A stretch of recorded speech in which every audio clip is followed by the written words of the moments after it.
بسم الله الرحمن الرحیم. د انډیا یو پروفیسر دی، پروفیسر اشوک سوین. دا غوی یو ورکوټ شانتي ټویټ دی، ټول د 2-3 لاینو ټویټ دی، خو زمونږ په مخ باندې یو سپېړه مونږ لرا کړې ده او هغه پښتو کې متل دی چې د دشمنانو د خندا شو. 1.1 ارب ډالر د پاره وی پاکستان وی IMF ته منت او ترلې کوي او هغوی ته سوال زاری او مینت شروع کړی دی او په دقه 1.1 ارب ډالر چې کوم دی د هغې دپاره وي د مودي چې کوم دی هغه اوس 2 لګژري جازونه وله اخلي. بس وي دقه فرق دی په انډیا کې او په پاکستان کې، د انډیا په اکانمي کې او د پاکستان په اکانمي کې، د انډیا په جمهوریت کې او د پاکستان په جمهوریت کې. مونږ دې حد ته ورسېدو، دونه حد ته وغورځېدو چې اوس هغه د دشمن نظرونه په مونږ باندې دي او دشمن مونږ پسې اوس خاندي. دا په دقه وجه باندې چې الته جمهوریت تسلسل قایم دی او دلته جمهوریت کې همیشه ډیکټیټرشپ را دننه شوی دی یا اکثر لپاره د مشر رئیس صاحب ګوتې وال وي، که جمهوریت وي خو د مشر رئیس صاحب کار پکې ضرور وي. نو په دقه وجه باندې الته چونکې مشر رئیس صاحب شته دی نو په دې وجه باندې هغې په ترقۍ روان دي.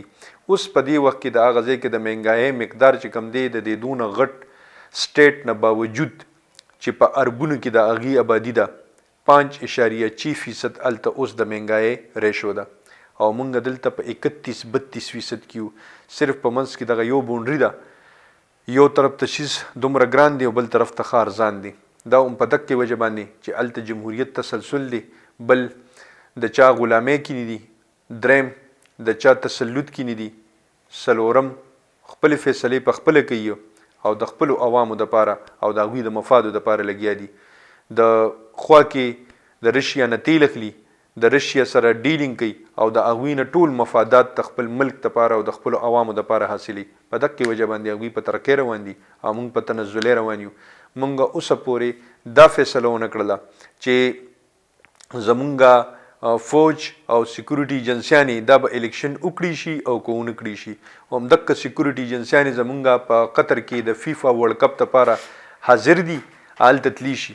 خو دلته په پاکستان کې هغوی الیکشن دپاره تیار نه دي او هغوی الیکشن کې سیکورټي نشي ورکولی. دا زمونږ دپاره د ماتم خبره ده، د خفګان خبره ده، د افسوس خبره ده او د دې دشمن د طرف نه چې د هغوی کوم الفاظ راشي دا په دې زړه باندې لګي. بس افسوس صرف کولی شو، نور زمونږ په وس کې څه نشته. الله دې زمونږ په حال باندې او زمونږ په دې ملک باندې رحم وکړي. خوشحاله او بریالي اوسئ. د لوی الله په امان.